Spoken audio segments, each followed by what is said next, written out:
மருத்துவம் முதல் பொறியியல் வரை உங்கள் கனவுகளுக்கு சரியான முகவரி Indira group of educational institutions. Call 9841385858. Yes, வீடு, ஸ்கூல்ஸ், ஹோட்டல்ஸ், ஸ்டோர் ரூம் இங்கெல்லாம் பார்ட்டிஷன் வால் கட்டணும்னாலும் இப்போ பில்டிங் போனஸோட first choice Renocon Rapid Wall Panels. ஹாலிடேஸ்னாலே அது நம்ம ஜிடி ஹாலிடேஸ் தான். GT holidays, South India's #1 travel brand. You know you are special when you're with GT Holidays. அவருடைய பிடிவாதத்தன்மையால், அவருடைய சர்வாதிகார போக்கால், யாரையும் மதிக்காமல், யாருடைய ஆலோசனைகளையும் பேச்சையும் கேட்காமல் தான் தோன்றித்தனமாக செயல்படுவதனுடைய விளைவு தான் இன்றைக்கு இந்த அளவுக்கு வந்திருக்குது. அதிமுக வீழ்ச்சிக்கு முழு காரணம் முதற் காரணம் எடப்பாடி பழனிசாமி. அதிமுகவை ஒரு கம்பெனி லெவலுக்கு கொண்டு போயிட்டாரு எடப்பாடி பழனிசாமி. என்ன சார் மிக உயிரோட்டமாக இருந்த அதிமுக தொடக்க காலத்தில், நான் 1972 அக்டோபர்லேருந்து இந்த கட்சியோடு பயணித்து வருபவன். பல வலைத்தளங்கள் விவாதங்களில் பலருடைய எதிர்ப்பை சம்பாதிச்சு தான் நான் பொன்பளச்செம்மல் புரட்சித் தலைவர் எம்ஜிஆர் மீது கொண்ட தீவிர பற்றுதல் காரணமாக அவர் உருவாக்கிய அந்த இயக்கம் நல்லபடியாக இருக்க வேண்டும் என்கிற அந்த கண்ணோட்டத்தில் தான் நான் பேசிட்டு வரேன். அவர்கள் கொள்ளையடித்து சேர்த்த சொத்துக்களை எல்லாம் அரசு கஜானாவுக்கு கொண்டு வருவேன். யார் சொன்னது? ஸ்டாலின் சொன்னார். எந்த கஜானாவுக்கு கொண்டு போனார்? கேட்குறாங்கல்ல, பொதுமக்கள் கேட்குறாங்கல்ல, ஸ்டாலின் பதில் சொல்லணும். ஏன் உங்கள் மீது நடவடிக்கை இல்லை? எடப்பாடி பழனிசாமி சொல்லணும். இதை விடுங்க. கோடநாடு கொள்ளை வழக்கின் உண்மை குற்றவாளியை கண்டறிந்து சிறையில் தள்ளுவேன் அப்படின்னு சொல்றாருல்ல. 5 வருஷமா யாரை சிறையில் தள்ளினார்? இந்த 25 எம்எல்ஏக்களுடைய கருத்துக்களை ஏற்க எடப்பாடி மறுக்கிறார் என்பதால் இவர்கள் அனைவருமே தலைமை நிலைய பொறுப்புகளில் இருந்தும் மாவட்ட செயலர் பொறுப்புகளில் இருந்தும் நீக்கப்படுகிறார்கள். அதுதான் எடப்பாடி செஞ்ச பெரிய தவறா சார்? மிகப்பெரிய தவறு, வரலாற்று தவறு. நீங்க கட்சியுடைய அதாவது கட்சியுடைய தலைமையை மீறி ஒருத்தவங்க ஓட்டு போட்டிருக்காங்க அப்படின்னா அவருடைய பதவியை பறிப்பது நியாயம் தானே சார்? இது எடப்பாடி நியாயமா தானே பண்ணியிருக்காரு. இதை போய் ஏன் தப்புன்னு சொல்றீங்க? இல்லை, எது நியாயம் எது அநியாயம் என்பது எடப்பாடி பழனிசாமியுடைய மனச்சாட்சிக்கே தெரியும். சரி, கடைசியாக ராஜினாமா பண்ண 2 விஜயபாஸ்கரும் ஏன் ராஜினாமா பண்ணாங்க? எடப்பாடியாருடைய போக்கு பிடிக்காதன் காரணமாக தான் 2 விஜயபாஸ்கரும் ராஜினாமா பண்ணாங்களா? 100% அதுதான் காரணம். எடப்பாடி பழனிசாமியினுடைய பிடிவாத தன்மையால் அவரால் இனி கட்சியை வழிநடத்த முடியாது, அதிமுகவை வெற்றி பாதைக்கு கொண்டு செலுத்த முடியாது என்கிற நிலைப்பாட்டை முழுமையாக உணர்ந்ததால் அவர்கள் மாற்று முகாம் தேடி செல்ல வேண்டிய அவசியம் ஏற்பட்டு விட்டது. அதிமுக பலவீனம் அடைகிறத திமுக ரசிக்கணும். திமுக வருத்தப்படுறாங்க, என்ன எம்எல்ஏக்கள் போய் அங்கே ஸ்ட்ராங் பண்றாங்களே அப்படின்னு. இதை கூட எடப்பாடி ஏற்பண்ணா ரொம்ப அமைதியா இருக்காரு சார். உதயநிதி கதறனுடைய இன்னொரு உள்நோக்கம் என்னன்னு சொல்லலாமா? என்ன சார்? அவர் தான் எடப்பாடி பழனிசாமி முதலமைச்சராக திமுக ஆதரவோடு அவரை முதலமைச்சராக கொஞ்ச நாள் ஆட்சி அமைப்புங்கிற முயற்சியில குதிரை பேரம் நடைபெற்றதா? யாருக்கு யார் மூலம் சென்றது? இப்போ திமுகலாம் சொல்கிறாங்க சோபா மாடல் அரசியல்னு. கண்டுபிடிக்க வேண்டியதானே எந்த சோபாவில் எத்தனை கோடி போச்சு? அதுதான் நான் சொல்ல. ஒரு யூகங்கள் அடிப்படையில் நம்ம பேசக்கூடாதுதான். ஆதனையர்களுக்கு அன்பு வணக்கம். இன்று நம்மோடு மூத்த பத்திரிகையாளர் திருமிகு துரை கருணா அவர்கள் வந்துள்ளார். வணக்கம் துரை கருணா சார். வணக்கம் சகோதரா. சார், அதிமுகவில் என்ன சார் இந்த அளவுக்கு ஒரு புயல் வெடிச்சிருக்கு? குறிப்பாக மாவட்ட செயலாளர்கள் பதவியை பறித்த பிறகு அவர்களுக்கு ஒரு புதிய பதவி கொடுத்தாரு. எஸ்பி வேலுமணி அவர்களுக்கு துணை பொதுச் செயலாளர் பதவி கொடுத்திருந்தாரு, அமைப்பு செயலாளர் பதவி எல்லாருக்கும் கொடுத்திருந்தாரு. ஸோ இந்த பதவியெல்லாம் எங்களுக்கு வேண்டவே வேண்டாம், நாங்கள் அடிப்படை உறுப்பினராக இந்த கட்சியில் தொடர்றோம் அப்படின்னு வேலுமணி அவர்கள் சொல்லியிருக்காங்க. நத்தம் விஸ்வநாதன் சொல்லியிருக்காரு, தங்கமணி, கேசி வீரமணி, பாலகிருஷ்ணா ரெட்டி அப்படின்னு எடப்பாடியார் போட்ட இந்த புதிய பொறுப்புகள் எங்களுக்கு வேண்டாம், நாங்கள் அடிப்படை உறுப்பினராக இந்த கட்சியில் தொடர்கிறோம் அப்படின்னு சொல்லியிருக்காங்க. எடப்பாடிக்கு எதிராக மிக கடுமையான ஸ்டேட்மெண்ட்லாம் கொடுத்துக்கிட்டு இருக்காங்க. எங்கே சார் போய் முடியும் இந்த பிரச்சனை? இல்லை, இப்போ அனைத்து இந்திய அண்ணா திராவிட முன்னேற்ற கழகத்திற்கு ஏற்பட்டிருக்கிற இந்த நெருக்கடி ஒரு பெரும் சிக்கல், ஒரு தீர்க்கப்படாத பிரச்சனை என்கிற மாதிரியான ஒரு சூழல் உருவானதற்கு அடிப்படை காரணம் நான் அடிக்கடி சொல்கிற மாதிரி எடப்பாடி பழனிசாமி அவர்கள் தான். ஓகே, அவருடைய பிடிவாத தன்மையால், அவருடைய சர்வாதிகார போக்கால், யாரையும் மதிக்காமல், யாருடைய ஆலோசனைகளையும் பேச்சையும் கேட்காமல் தான் தோன்றித்தனமாக செயல்படுவதனுடைய விளைவு தான் இன்றைக்கு இந்த அளவுக்கு வந்திருக்குது. அதிமுக வீழ்ச்சிக்கு முழு காரணம் எடப்பாடி பழனிசாமி. நம்ம கடந்த 2024 தேர்தலிருந்து நமக்கு ஆதன் நேயர்களுக்கு தெரியும், நான் மிக வலிமையாக அந்த கருத்தை வலியுறுத்தியிருந்தேன். கடந்த 3 ஆண்டுகளாக நான் சொன்னேன், 2024 தேர்தலை விடவும் 2026 தேர்தல் தோல்வி மிக மோசமான தோல்வியாக இருக்கும். அப்படி வருகிற பொழுது அதிமுகவில் இருக்கிற 50 வயதுக்கு கீழே உள்ளவர்கள் பூராமே திமுகன்னு போயிடுவாங்க. கட்சி மோசமான நிலைமைக்கு போயிடும். அதிலிருந்து மீட்டெடுக்க வேண்டும் என்றால் விலகிச் சென்றவர்கள், விலக்கி வைக்கப்பட்டவர்கள்லாம் ஒன்று சேர்த்தா தான் முடியும் அப்படின்னு நான் சொன்னேன். 3 வருஷத்துக்கு பின்னாடி அதை நிர்வாகிகள் தங்களுடைய கடிதம் மூலமாக தெரிவிச்சிருக்காங்க அப்படின்னு பார்ப்போம். தலைமை கழகத்தினுடைய பொறுப்பு என்பது ஒரு அலங்கார பதவி, அதில் ஒன்றும் பெரிய அளவில் இல்லை. புரட்சித் தலைவர் எம்ஜிஆர் காலத்தில் எப்படி இருந்ததுன்னா, பொதுச் செயலாளருக்கு தனி பொறுப்பு இருக்கும், தலைமை நிலைச் செயலாளருக்கு ஒரு பொறுப்பு இருக்கும், அமைப்புச் செயலாளருக்கு பொறுப்பு இருக்கும், கொள்கை பரப்பு செயலாளருக்கு பொறுப்பு இருக்கும்.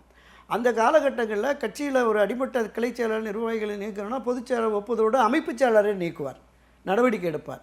தலைமை நிலைச் செயலாளர் அமைப்பு ரீதியான நடவடிக்கைகள் எடுப்பார். மிக உயர்ந்த பொறுப்புகளில் இருக்கிறவங்க தான் பொதுச் செயலாளர் நேரடியாக நடவடிக்கை எடுப்பார்.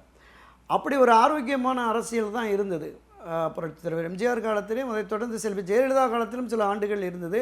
காலப்போக்கில் அது மாறிடுச்சு.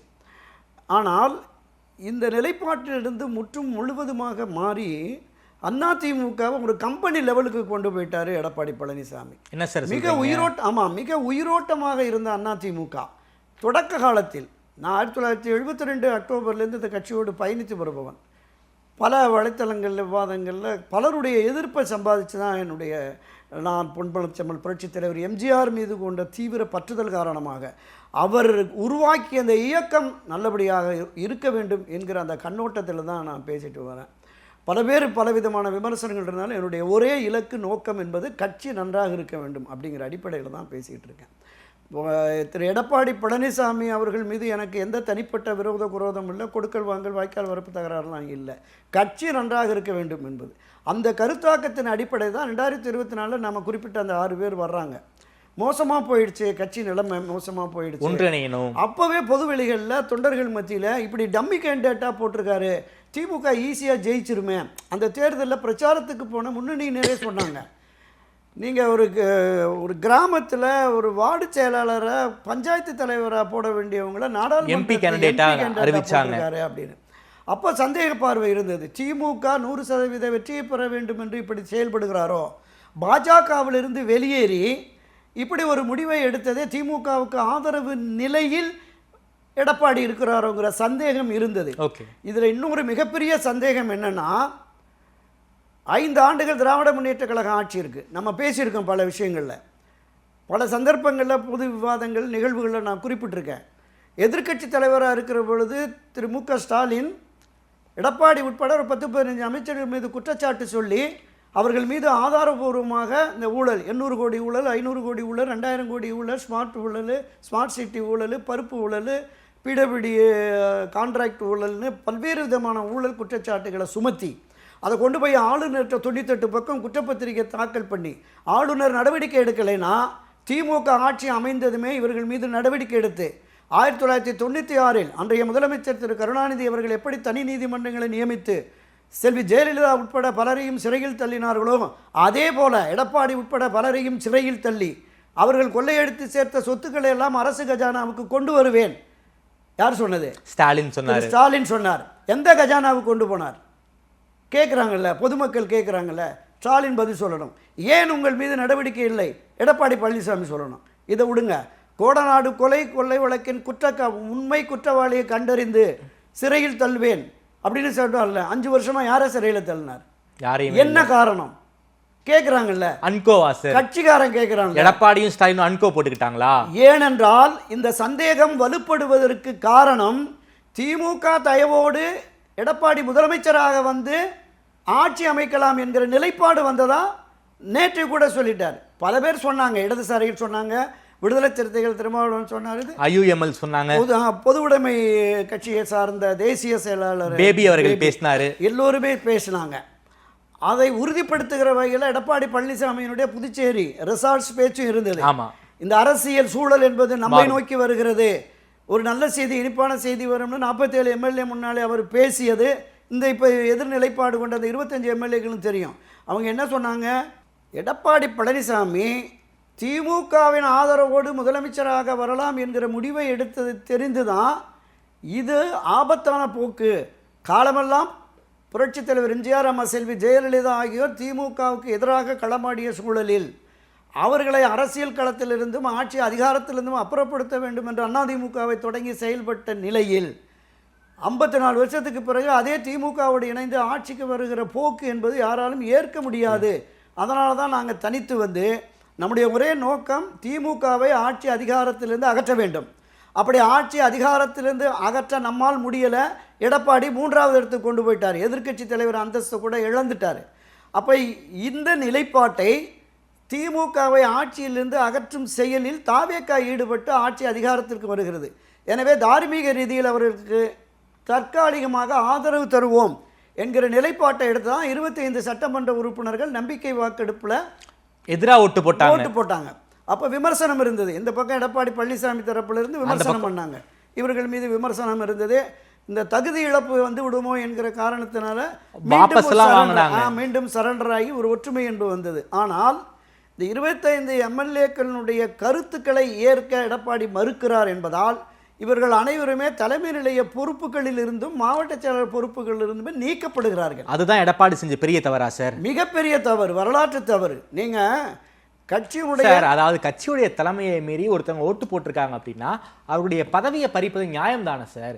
இது எடப்பாடி நியாயமா தானே பண்ணியிருக்காரு. இதை போய் ஏன் தப்புன்னு சொல்றீங்க? இல்லை, எது நியாயம் எது அநியாயம் என்பது எடப்பாடி பழனிசாமியுடைய மனச்சாட்சிக்கே தெரியும். சரி, நீங்க இந்த 25 எம்எல்ஏக்கள் எந்த நிலையில், நான் தொடக்கத்தில் சொன்னது மாதிரி திமுகவோடு இணைந்து ஆக முதலமைச்சர் பொறுப்பு ஒன்றுதான் இலக்கு என்று எடப்பாடி பழனிசாமி செயல்படுகிறார். அந்த போக்கு என்பது ஆபத்தான போக்கு, ஏற்கனவே தொடர் தோல்வி. இதை நம்ம வந்து பரிசீலனை செய்வோம் அப்படிங்கிறத ஏற்காம கூட இந்த நிலைப்பாட்டை எடுத்ததுனால தற்காலிகமாக ஒரு முடிவை எடுக்க வேண்டிய ஜனநாயக ரீதியில் ஒரு அரசு அமைந்து விட்டது. அது மைனாரிட்டி அரசாக இருக்கிறது. அவர்களுக்கு ஆதரவளித்து மக்களுடைய உணர்வுகளை மதித்து நாம் செயல்படுவோம். 5 ஆண்டுகள் ஆட்சி அதிகாரத்தில் அவர்கள் அமர வேண்டும் என்று தானே ஒரு மாற்று சிந்தனையோடு மக்கள் வாக்களித்தார்கள். அந்த பார்வை தான் போச்சு. அவருடைய நிலைப்பாடை நானும் ஏற்கலை, அதில் எந்த மாற்று கருத்துமே இல்லை. நீங்கள் கட்சியில் ஒரு பிரச்சனை உருவாகி ஒரு இக்கட்டான நெருக்கடியான நிலையில் இருக்கிற போது முகாம் மாறுவது என்பது ஏற்க முடியாது. இன்றைக்கு இரட்டை இலை சின்னத்தில் வெற்றி பெற்று இங்கிருந்து அந்த பதவியை ராஜினாமா செய்துவிட்டு போவர்களை 6 பேர் போயிட்டாங்க. அதுதான், அது நிச்சயம் ஏற்க முடியாது. நீங்கள் அந்த தொகுதி மக்களும் சரி அல்லது அந்த தொகுதியில் இரட்டலைக்காக வாக்கு கேட்டு பாடுபட்ட கட்சியினரும் ஏற்க மாட்டாங்க. அந்த 6 பேர் எதுக்கு சார் ராஜினாமா பண்ணாங்க? எடப்பாடியுடைய தலைமை பிடிக்காம தான் ராஜினாமா பண்ணாங்களா? முதல் 4 பேரை விட்டுருங்க சார்.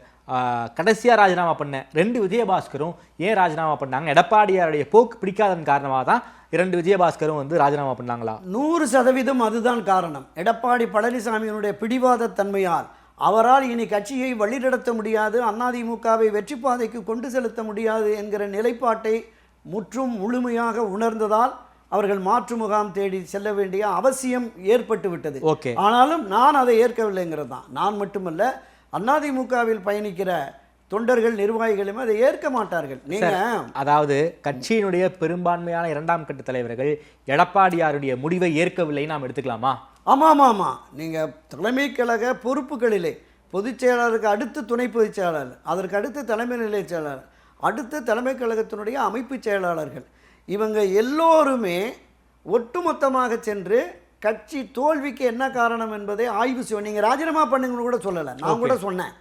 ஒரு தார்மீக பொறுப்பேற்று அதுக்கு உதாரணம் சொன்னேன். 1980 சட்டமன்ற தேர்தலில் தோல்வி அடைந்தோடனே அன்றைய திமுக தலைவர் திரு கருணாநிதியும் பொதுச் செயலாளர் அன்பழகனும் இந்த தோல்விக்கு நாங்கள் தார்மீக பொறுப்பேற்று ராஜினாமா செய்கிறோம் என்று சொன்னார்கள். அதையாவது பண்ணுங்க, அது பண்ண வேண்டாம். ஸோ கட்சியுடைய 2ஆம் கட்ட தலைவர்கள் எடப்பாடியாருக்கு ப்ரெஷர் கொடுக்கல, நீங்கள் ராஜினாமா பண்ணுங்கன்னு ப்ரெஷர் கொடுக்கல. என்னதான் சார் சொல்கிறாங்க அவங்க? இல்லை, பொதுக்குழுவை கூட்டி ஒரு ஜனநாயக ரீதியில் விவாதம் நடத்தி இந்த கட்சியை மீண்டும் வெற்றி பாதைக்கு அழைத்து செல்வதற்கான வழிமுறைகளை, செயல் திட்டங்களை உருவாக்குவோம், ஒரு குழுவை அமைப்போம், அந்த குழு ஒரு முடிவு எடுக்கட்டும், அந்த முடிவை அமல்படுத்துகிற பொறுப்புக்கு ஒரு பொதுச் செயலாளர், அந்த பொதுச் செயலாளர் நீங்களே எடப்பாடியே இருக்கணும்னாலும் வரட்டும், விவாதிப்போம். விவாதித்த பிறகு நான் கடந்த பதிவுகளில் கூட நம்முடைய ஆதன் பதிவுகளில் கூட சொல்லியிருக்கேன். 1976 புரட்சித் தலைவர் எம்ஜிஆர் அவர்கள் அந்த அதிமுகவை அனைத்து இந்திய அதிமுகன்னு கொண்டு வருகிற அந்த பொதுக்குழுவில் புரட்சித் தலைவருக்கு எதிராகவே மிக கடுமையாக விமர்சனம் பண்ணாங்க. அவருடைய போக்கு சரியில்லை அப்படின்னு சொல்லிட்டு அன்றைக்கு இருந்த முன்னணி தலைவர்கள் கோவை செழியன், ஜி விஸ்வநாதன், விருதுநகர் சீனிவாசன், நம்ம பில்லப்பன், இந்திரகுமாரி போன்றவர்கள்லாம் அன்றைக்கு பொதுக்குழுவில் ஜனநாயக ரீதியில் விவாதிக்க அனுமதித்தார் புரட்சித் தலைவர். அவருக்கு ஆதரவு நிலைப்பாட்டில் எஸ்.டி. சோமசுந்தரம், ஆஞ்சில் மனோகரன், திருப்பூர் மணிமாறன், காளிமுத்து போன்றவர்கள் பேசினாங்க. பொதுக்குழு முடிவில் புரட்சித் தலைவர், பொதுச் செயலாளர் புரட்சித் தலைவர் எம்ஜிஆர் எடுக்கிற முடிவு தான் இறுதியானது, அதை ஏற்க மறுப்பவர்கள் வெளியேறலானர். அது மாதிரி ஒரு பொதுக்குழுவில் ஒரு டிபேட், விவாதம் வைங்க, மாநில நிர்வாகிகள், மாவட்ட நிர்வாகிகள், செயற்குழு உறுப்பினர்கள் 2 நாள் 3 நாள் கூட வைங்க, பேச்சாளர்கள் பேசட்டும், என்ன முடிவெடுக்கிறாங்களோ அந்த முடிவுப்படி போகட்டும், இல்லை வாக்குப்பெட்டி வைங்க, அது வரட்டும். அதுதான் இவங்களுடைய கோரிக்கையாக இருக்குது. எதையுமே ஏற்க மாட்டேன் அப்படின்னு சொல்லிட்டு நான் மாவட்ட வாரியாக மறுபடியும் இவர் என்னன்னா, இவருக்கு ஆதரவு, எடப்பாடி பழனிசாமிக்கு ஆதரவு நிலையில் இருந்த முன்னாள் அமைச்சர்கள் சிலர், அவருக்கு ஆதரவு நிலையில் இருந்த மாவட்ட செயலாளர்கள் சிலர், ஒரு சிலர் இன்னும் எதிர்மனை நிலையிலும் இருக்கிறாங்க. ஆனால் வெளியேறணுன்னே கட்சியை விட்டு வெளியேற்றிட்டார்னா அடையாளம் தொலைஞ்சு போயிருமே அப்படின்னு தான் இன்னும் அமைதி காக்குறாங்க. இது ஒரு நீர் பூத்த நெருப்பாக இருக்குது, விசிறி விட ஆரம்பிச்சிட்டாங்க. இப்போ இந்த 6-7 எம்எல்ஏ இது தீ பிடிக்க ஆரம்பிச்சிடும். நீங்கள் பொதுவாக நம்ம ஊரில் ஒரு பழமொழி, கலகம் பிறந்தால்தான் நியாயம் பிறக்கும்னு. கலகம் பிறக்கிறதா நியாயம் பிறக்கிறதா பார்ப்போம். எடப்பாடி தலைக்கு மேலே கத்தி தொங்கிக்கிட்டு இருக்கா சார்? ஆமாம், எந்த நிமிடமும் அருந்து விழுந்து ஆபத்தாகக்கூடிய ஊசலாட்ட கத்தி இருக்கிறதுங்கிறது எந்த மாற்று கருத்துமே இல்லை. கட்சிக்கு புதிய ரத்தம் பாய்ச்சணுங்கிறாரு, எதை அடிப்படையில் சொல்றாரு? தன்னுடைய பையனை கட்சிக்குள்ளே சேர்க்கறதா அப்படி சொல்ல சொல்றாரோ?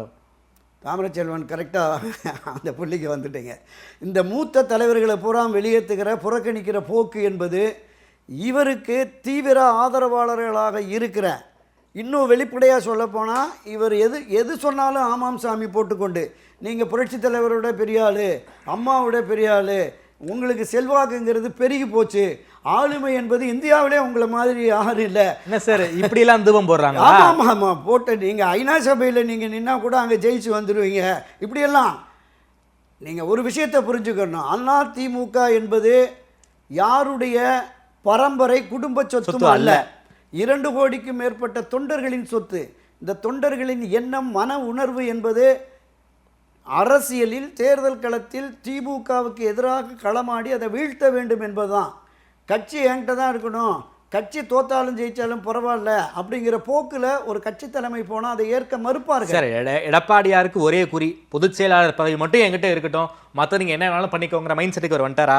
அப்படி தான் ஆகிப்போச்சு. இப்போ இருக்கிற நிலைமையை பார்த்தா கட்சி என்னிடம் இருக்க வேண்டும், கட்சியின் பொதுச் செயலாளர் என்கிற அதிகாரமிக்க பதவி என்னிடம் மட்டுமே இருக்கணும். இப்போ கட்சியில் எல்லோரையும் பொறுப்பில் இருந்து வெளியேற்றினார். இப்போ அவங்களுக்கு எல்லாம் என்ன கொடுக்குறாரு? துணை பொதுச் செயலாளர், தலைமை நிலை செயலாளர், அமைப்பு செயலாளர். ஆனால் அதிமுக, திமுக இந்த 2 அரசியல் கட்சிகளிலும் ஒரு மிகப்பெரிய வலிமையான அதிகாரமிக்க பதவி என்பது மாவட்ட செயலாளர். ஆமாம், மாவட்ட செயலாளர் பதவி என்பது ஜில்லா கலெக்டருக்கு சமம் சொல்லுவாங்க திமுகவில். ஆமாம். இந்த தலைமை கழக பொறுப்பு பதவி என்பது ஒரு அலங்கார பதவி தான். அதனால் எதுவும் செய்ய முடியாது. ஒரு கிளை செயலாளர் கூட இவங்க கேள்வி கேட்க முடியாது. ஆனால் மாவட்ட செயலாளர் என்று வருகிற பொழுது அந்த மாவட்டத்திற்கு உட்பட்ட நாடாளுமன்ற, சட்டமன்ற தொகுதிகள், ஊரக, உள்ளாட்சி பதவிக்கான விஷயங்கள், அந்த இடங்கள், இதை தாண்டி ஒன்றிய செயலாளர், நகர செயலாளர், பேரூர் செயலாளர், கிளை செயலாளர், வார்டு செயலாளர்கள், அது எல்லாமே மாவட்ட செயலாளர் தான். இப்போ அந்த மாவட்ட செயலாளர்கள் பொறுப்பிலிருந்து வெளியேற்றி விட்டு 10-20 ஆண்டுகளாக இந்த முன்னணி தலைவர்களுக்கு எதிராக அந்தந்த தொகுதியில் மாவட்டத்தில் களமாடின எல்லாரையுமே மாவட்ட செயலர் ஆக்கிட்டார். அப்போ இந்த போக்கு இருக்குல்ல, வேலுமணிக்கு எதிராக சேமா வேலுச்சாமியை வந்து ஒவ்வொரு பகுதியிலுமே அது மாதிரி போட்டார். இப்போவும் இவங்களுக்கு எதிராக சிவி சமூகத்துக்கு எதிராக லோக்கலில் பசுபதி ஏதோ ஒருத்தர் போட்டிருக்காரு. ஆமாம், பசுபதி தான் அந்த மாதிரி. ஆமாம், அந்த மாதிரியான இந்த நிலைப்பாடு இருக்குல்ல.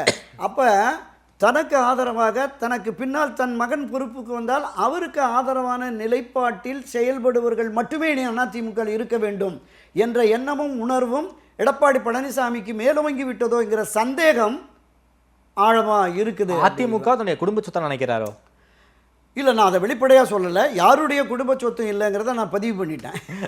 ஆனால் அவர் எடப்பாடி வந்து தன்னுடைய குடும்ப சொத்தை நினைக்கிறாரு போல இருக்கே. அதாவது அவருடைய போக்கு என்பது தாமரை சொல்கிற மாதிரி இருக்குன்னு தான் நம்ம பார்க்கலாம்.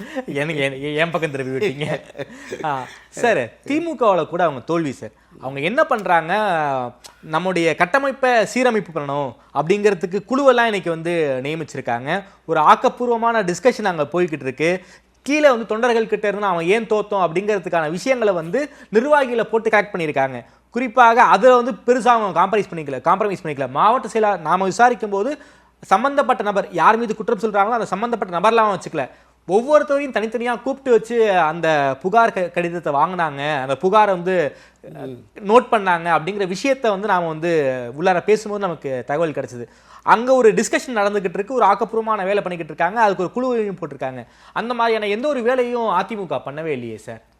திமுக மீது எனக்கு நிறைய விமர்சன கருத்துக்கள் இருக்கு. ஆனால் இந்தியாவிலேயே ஒரு கட்டமைப்பு, வலிமையான கட்டமைப்பு உள்ள கட்சி என்றால் திராவிட முன்னேற்ற கழகம் தான். அவங்க 3 ஆண்டுக்கு ஒரு முறை தேர்தல் நடத்துறதாகட்டும், நியமனங்களாகட்டும், அந்த நிர்வாகிகளை கண்காணிக்கிற விஷயங்களாகட்டும், அதுதான் அவங்க இன்னுமே அது இருக்குது. அந்த கட்டமைப்பு வந்து உடையாமல் அப்படியே இருக்கிறது.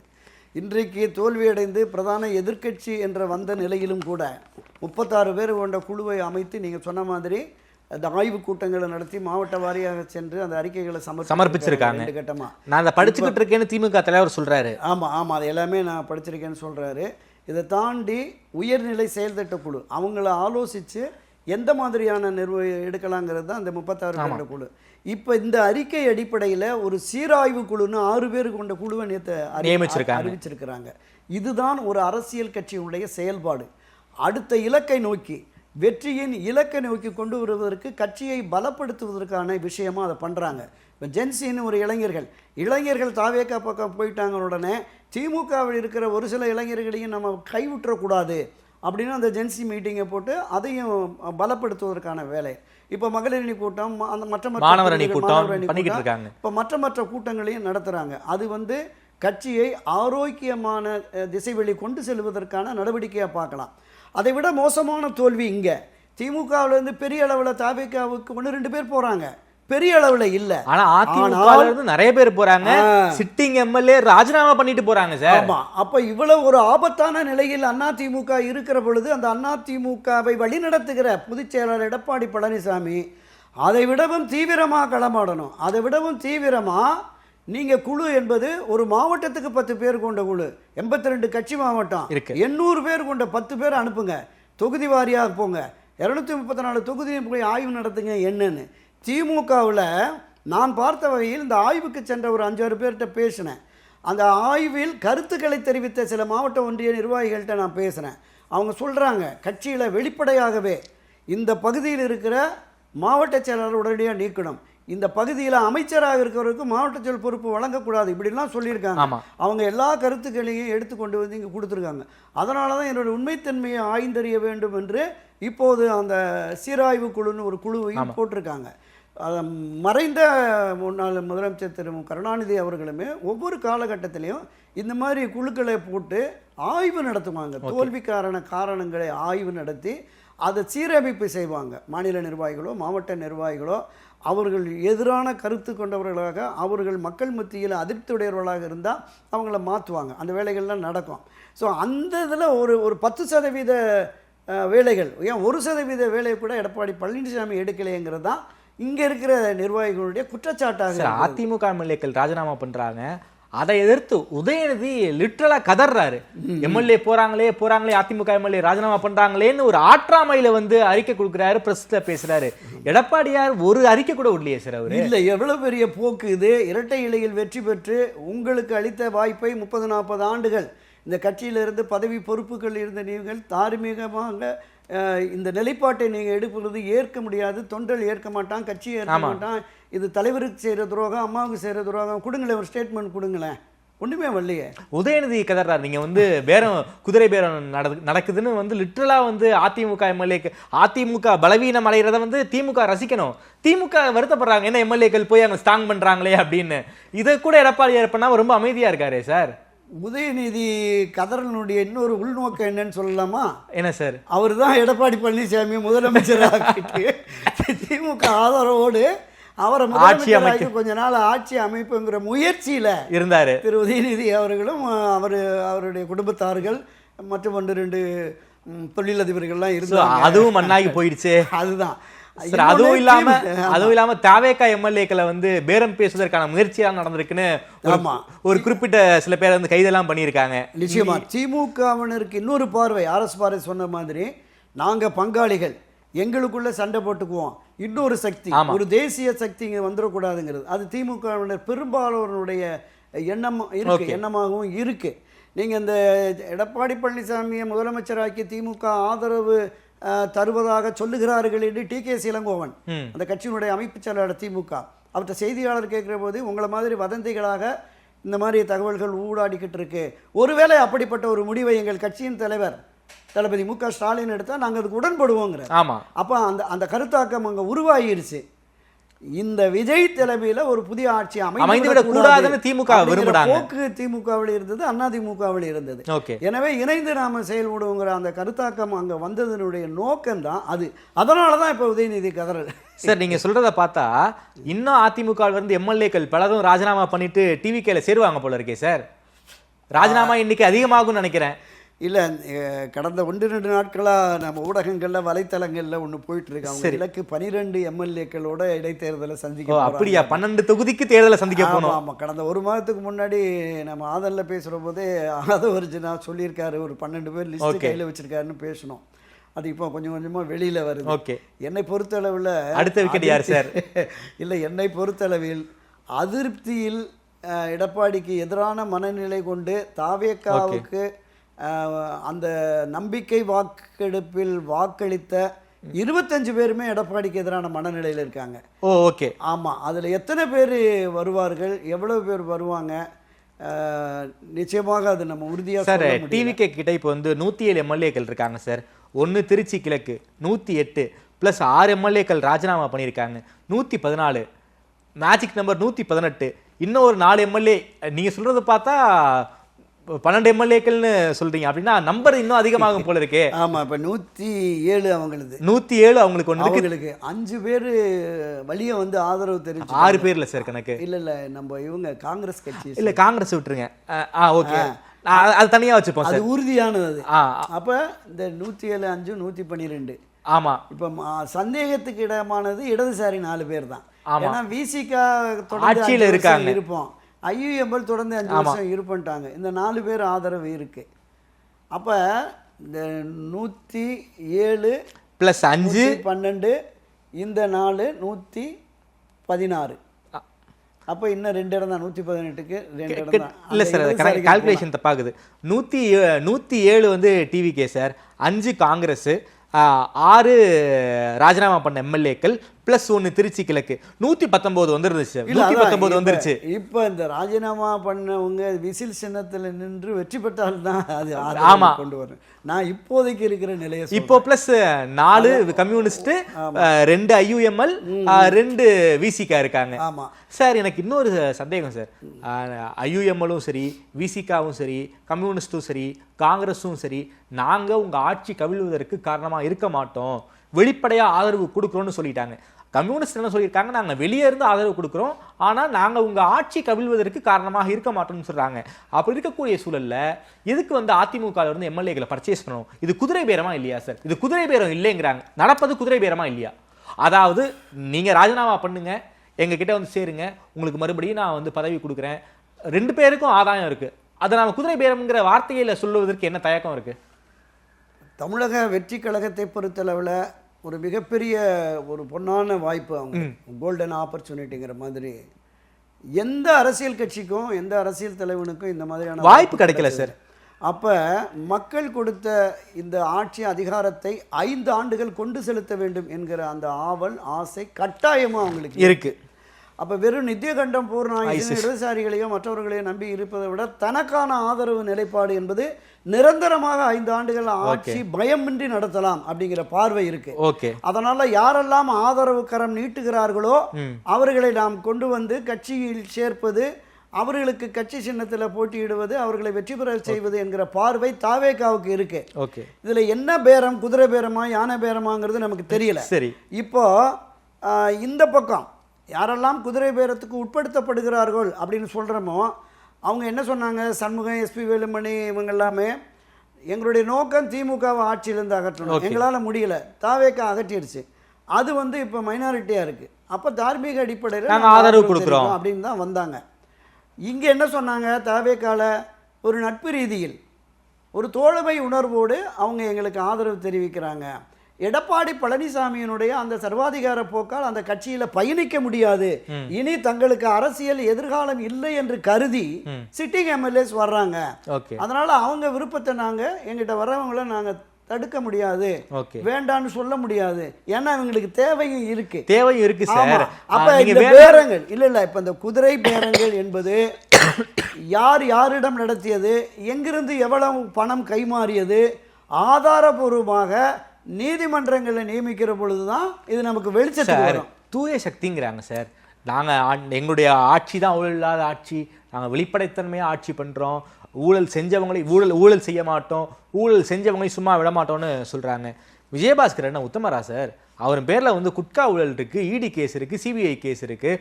அவரை கட்சிக்குள்ளார சேர்க்குறீங்க அப்படின்னா நீங்கள் வாஷிங் மிஷின் ஆகிட்டீங்களான்னு கேள்வி கேட்குறாங்க. ஊழல் சக்தியை நீங்கள் வந்து உங்கள் கட்சிக்குள்ளே சேர்த்துக்கிட்டீங்கன்னா நீங்கள் எப்படி தூய சக்தியாக இருக்க முடியும்? நீங்களும் ஊழல் சக்தி தானே அப்படின்னு வந்து எதிர்கட்சிகள் கேள்வி கேட்குறாங்களே, திமுக கேள்வி கேட்குறாங்களே. இல்லை, நிச்சயமாக நாம் பொதுவெளிகளில் ஏற்கனவே அண்ணா திராவிட முன்னேற்ற கழக ஆட்சியில் இருந்த பலர் மீது, இந்த விஜயபாஸ்கர், அந்த விஜயபாஸ்கர், கேசி வீரமணி, தங்கமணி, வேலுமணி, எல்லார் பேர் மீதும் வழக்கு இருக்கு, எல்லார் மேலுமே வழக்கு இருக்கிறது. ஆனால் இவர்கள் குற்றவாளிகள் என்று தீர்ப்பு வரல.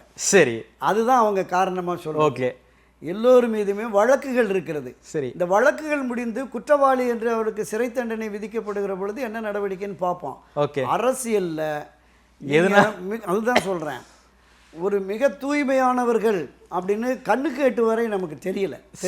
ஒரு சிலர் 1-2 பேர் இருக்கலாம், அது எக்ஸெப்ஷனல் கேஸ். அது ஆமா, அந்த மாதிரி தான் இருக்கு. கம்யூனிஸ்ட் உறுப்பினர்களை சொல்லலாம் வேணாம், அப்படி அவங்க வேணாம். ஆமா, அங்கேயுமே ஒரு 15 கோடி 10 கோடின்னு திமுக கொடுத்து அவங்களையும் கலகப்படுத்திட்டாங்க. சரி, பார்ட்டி ஃபண்டுன்னு கொண்டு போய் கொடுத்தது. இப்போ இதுல இப்போ தாவேக்கா எடுக்கிற நிலைப்பாடு என்பது நீங்க சொன்னது மாதிரி வெறும் தாவேக்காவினுடைய அந்த ரசிகர்கள் இயக்கத்தை சேர்ந்தவர்கள் அவர்களை மட்டுமே வைத்து ஆட்சி அதிகாரத்தை நடத்தணும்னா அந்த 108ஓட நின்றோம், ஆட்சி பண்ண முடியாது. இன்னொரு தேர்தலை எதிர்கொள்வதற்கு மற்ற அரசியல் கட்சிகள் தயாரா இல்லை. ஏன் காங்கிரஸ் வேகமாக ஓடி வந்து ஆதரவு தெரிவித்தாங்கன்னா அதுதான் காரணம். ஏன் இடதுசாரிகள் விசிகாலாம் வந்தால் இன்னொரு எலெக்ஷனை நம்மளால் ஃபேஸ் பண்ண முடியாது. இன்றைக்கு இந்த தாவேக்கா தலைமையில் ஒரு ஆட்சி, மதசார்பற்ற ஆட்சி, ஜனநாயக ரீதியில் மக்களால் தேர்ந்தெடுக்கப்பட்ட ஒரு ஆட்சி அமைந்திருக்கிறது. அந்த ஆட்சிக்கு துணை நிற்பது மக்களை மதிக்கும் செயல் அப்படின்னா இடதுசாரிகள் விசிகா யூஎம் எல்லாமே வந்திருக்காங்க. இல்லை சார், நீங்க சொல்றது எல்லாமே சரி சார். மக்கள் முடிவை ஏற்று டிவிகேவுக்கு ஆதரவு கொடுக்குறோன்னு இருக்காங்க. அந்த கூட்டணி கட்சிகளை மதித்தாவது அந்த பேரங்கள் நடக்காமல் இருக்கட்டுமே. நாங்கள் தான் ஆட்சிக்கு விழுவதற்கு காரணமாக இருக்க மாட்டோம்னு சொன்ன பிறகும் இப்படிப்பட்ட ராஜினாமாக்கள் நடக்கிறதுங்கிறது ஜனநாயகத்தின் கேள்வி கூத்தால இருக்கு சார். வடநாட்டில் நடக்கிறது தமிழ்நாட்டில் நடந்துகிட்டு இருக்குல்ல. இல்லை, நிச்சயமாக இது ஏற்க முடியாத செயல் தான், அதில் எந்த மாற்று கருத்துமே இல்லை. ஆனால் குதிரை பேரம் நடைபெற்றதா, யார் அதுதான் யாருக்கு யார் மூலம் சென்றது. இப்போ திமுகலாம் சொல்கிறாங்க சோபா மாடல் அரசியல்னு, கண்டுபிடிக்க வேண்டியதானே எந்த சோபாவில் எத்தனை கோடி போச்சு. அதுதான் நான் சொல்ல. ஒரு யூகங்கள் அடிப்படையில் நம்ம பேசக்கூடாது தான். ஆமாம், யூகங்கள் அடிப்படையில் நம்ம பேசிட முடியாது. அதனால் அரசியலில் அது இந்த ஆட்சி இன்னும் கொஞ்சம் உடைச்சி பேசணும்னா திரு எடப்பாடி பழனிசாமி மீது அந்த ஒரு கடுமையான குற்றச்சாட்டு இருந்தது. அவரை முதலமைச்சர் ஆக்குறதுக்கு எடப்பாடி திரு செங்கோட்டையன் தான் முதலமைச்சர் ஆனது. அன்றைக்கு இருந்த சட்டமன்ற உறுப்பினர்களை சரிப்படுத்துவதற்கு அவரிடம் போதிய வசதி இல்லை, அதனால தான் இவர் வந்தார், இவர் ஒரு கணிசமான தொகையை கொடுத்தாரு அப்படின்னு இருந்து. அதே மாதிரி ஆட்சி அதிகாரத்திற்கு வரும்போது பரஸ்பரம் குற்றச்சாட்டுகள் இருந்தது, எதுவுமே நிரூபிக்கப்படவில்லை. அதனால தான் இவங்க தப்பிச்சுட்டு வர்றாங்க. குற்றம் நிரூபணமாகி மரியாதைக்குரிய மறைந்த முன்னாள் முதலமைச்சர் செல்வி ஜெயலலிதா அவர்களுடைய வழக்கு 10-11 வருஷம் கழிச்சு குற்றம் நிரூபணமானதுக்கு பிறகு தான் அவங்க சிறைக்கு போக வேண்டிய சூழலாம் இருந்தது. சிறை சென்று மீண்டு வந்ததற்கு பிறகுமே ஒரு தேர்தலில் வெற்றி பெற்று வந்தாங்க. அதனால் அதை வந்து பொதுமக்கள் பெரிய அளவில் எடுத்துக்கல. ஆனால் நீங்கள் சொன்ன மாதிரி தாவேக்கா ஒரு புதிய சக்தியாக வந்து தூய சக்தியாக நாங்கள் ஆட்சி அதிகாரத்துக்கு வருவோம் என்கிற பொழுது இந்த செயலில் ஈடுபடுவது என்பது ஏற்கத்தக்க செயல் அல்ல. ஆனால் ஆட்சியை 5 ஆண்டுகள் கொண்டு செலுத்துவதற்கு இதை விட்டால் வேறு வழி இல்லை அப்படிங்கிற பார்வையை நம்ம பார்க்குறோம். அதுவும் இல்லாம திமுக வேற இன்னும் 6 மாசத்துல தேர்தல் வந்து பேசிக்கிட்டு இருக்காங்க. அது இன்னைக்கு கூட வந்து எம்எல்ஏக்களை வந்து விலை பேசுதாங்க அப்படின்னு சொல்லி ஒரு 3 பேரை கைது பண்ணியிருக்காங்க. பின்னாடி செந்தில் பாலாஜி இருக்காருங்கிற குற்றச்சாட்டுக்கெல்லாம் பெரிய லெவலில் வந்துகிட்டு இருக்கு. ஸோ அந்த பயத்தின் காரணமாக இப்படி எல்லாம் பண்றாங்க, நாம எடுத்துக்கலாமா சார்? நிச்சயமாக திமுக வந்து தொடக்க முதலே விஜய் ஆட்சி அதிகாரத்தில் வரக்கூடாது, அவர் முதலமைச்சராக பொறுப்பேற்று ஒரு நாள் கூட அந்த இருக்கையில் இருக்கக்கூடாதுன்னு அறிவாலய வட்டாரத்திலையும் அவரோடு சேர்ந்து எடப்பாடி வட்டாரமும் பேசினாங்க. அப்படிங்கிறது தான் தொடக்க நிலை. அப்போ அந்த நிலை இருக்கிற பொழுது இவர்கள் இந்த ஆட்சியை தக்க வைத்து கொள்வதற்கு என்ன பண்ணணுமோ அது இருக்கணும். நீங்கள் திமுக ஆகட்டும், அண்ணா திமுக ஆகட்டும், மக்கள் மதித்து ஒரு ஆட்சியை கொண்டு வந்துட்டாங்க. 5 ஆண்டு விடுங்களை பார்க்கட்டும். நீங்கள் அவருடைய செயல்பாடு சரியில்லைன்னா மக்களை தூக்கி போட்டுருவாங்க. சரி, அடுத்து நீங்கள் இன்னொரு 6 மாதத்துக்கு நம்பிக்கை இல்லா தீர்மானம் கொண்டு வர முடியாது. அதற்கு பிறகு உங்களுக்கு ஆதரவு இருந்ததுன்னா நம்பிக்கையில்லா தீர்மானம் கொண்டு வாங்க. இந்த அரசு மக்கள் விரோத செயல், மாநில நலனுக்கு எதிரான செயலில் ஈடுபடுதுன்னு மக்கள்கிட்ட கொண்டு போங்க. மக்கள் அதை ஏற்றுக்கிட்டாங்கன்னா நம்பிக்கையில்லா தீர்மானம் கூட கொண்டு வந்துடலாம். என்னென்னா அப்படி 6 மாதம் 1 வருஷத்தில் நம்பிக்கையில்லா தீர்மானம் கொண்டு வந்து விஜய் தலைமையிலான தாவேக ஆட்சியை கவிழ்த்து மீண்டும் மக்கள்கிட்ட போய் இவர் நின்னார்னா ஒரு 150-200 தொகுதி விசில் அடிச்சுட்டு வந்துட்டாருன்னா என்ன பண்ணுறது? ஓகே சார், பாப்பா என்ன நடக்குது சார். ஒவ்வொரு எம்எல்ஏவா வாங்குறதுக்கு அதிமுக மொத்தமா வாங்கிடலாமே சார். என்னது எம்ஜிஆர் மாளிகையில வந்து தாவேக்கா கொடியை பறக்க விட்டுலாமே. அவங்க எதுக்கு இப்படி பண்ணிக்கிட்டு இருக்காங்கன்னு தெரியல. எடப்பாடிட்ட என்ன பேசி பேரம் படியிலேன்னுவோம். ஓகே சார், என்னுடைய கடைசி கேள்வி சார். அதிமுக ஒரு மிகப்பெரிய சரிவில் இருக்கு, மீண்டும் எழுவதற்கு வாய்ப்புகள் இருக்கா, இல்ல மதிமுக மாதிரி தேமுதிக மாதிரி இன்னொரு கட்சியாக சுருங்குவதற்கு வாய்ப்பு இருக்கா? இல்லை, கடந்த 2-3 ஆண்டுகள் இந்த 2-3 மாதங்களாகவே இந்த கருத்தை நான் வலிமையாக சொல்கிறேன். அண்ணா திராவிட முன்னேற்ற கழகத்தினுடைய தொண்டர்கள் யாருமே போகலை. கேடர் பேஸ்டு பார்ட்டி அது போகலை. இந்த பார்ட்டி அதுதான். இன்னைக்கு ஒரு 1.5 கோடி ஒரு வாக்குகள் ரெட்டலைக்கு இன்னைக்கும் ஓட்டு போடுற ஆட்கள் இருக்காங்க. புரட்சித் தலைவர் எம்ஜிஆர், செல்வி ஜெயலலிதா இரட்டை இலை. இதை நேசிக்கிற மக்கள் 1 கோடி 1.5 கோடி பேர் இருக்காங்க. இதை வழிநடத்துகிற தலைமை, சரியான தலைமை வந்தா இது மீண்டும் ஃபீனிக்ஸ் பற மாதிரி உயிர் தெழும். ஏன்னா இந்த கட்சி தொண்டர்கள் எந்த எதிர்பார்ப்பும் இல்லாதவங்க. காலமெல்லாம் ரெட்டலைக்கு நான் ஓட்டு போடணும், எம்ஜிஆர் கட்சி ஜெயிக்கணும், ஜெயலலிதா கட்சி ஜெயிக்கணும், ரெட்டலை தோக்கக்கூடாதுங்கிற மனோபாவம் இருப்பவர்கள். இப்போ போகிற ஆட்கள் பூரா பார்த்தீங்கன்னா எல்லோருமே பதவி பொறுப்புகளில் இருந்தவர்கள். தங்களுடைய அந்த இருப்பை, அரசியல் இருப்பை தக்க வைத்து கொள்ள வேண்டும், அரசியல் ஆதாயம் பெற வேண்டும் என்கிற நோக்கில் தான். கீழே இருக்கிறவன் இன்னும் ஒரு கிளை செயலாளர் பொறுப்புல இல்லை. பல பேர் நீங்கள் ஒவ்வொரு மாவட்டங்கள்லேயும் பல ஆயிரக்கணக்கான, ஏன் லட்சக்கணக்கான அடிப்படை தொண்டர்கள். இந்த கரவேட்டி தான் காலமெல்லாம் கட்டுவேன், எவன் தலைவனாக இருந்தாலும் எவன் கட்சி நடத்தினாலும் நான் ரெட்டலைக்கு தான் ஓட்டு போடுவேன் அப்படிங்கிற நிலையிலெல்லாம் இருக்கிறாங்க. எடப்பாடி ஏன் இவ்வளோ பிடிவாதமாக இருக்கார், ஏன் இவ்வளோ தூரம் கட்சியை நாசப்படுத்துகிறாரு இப்படின்னு பேசுகிறவன ஊருக்கு 1000 பேர் 10,000 பேர் பார்க்குறோம்.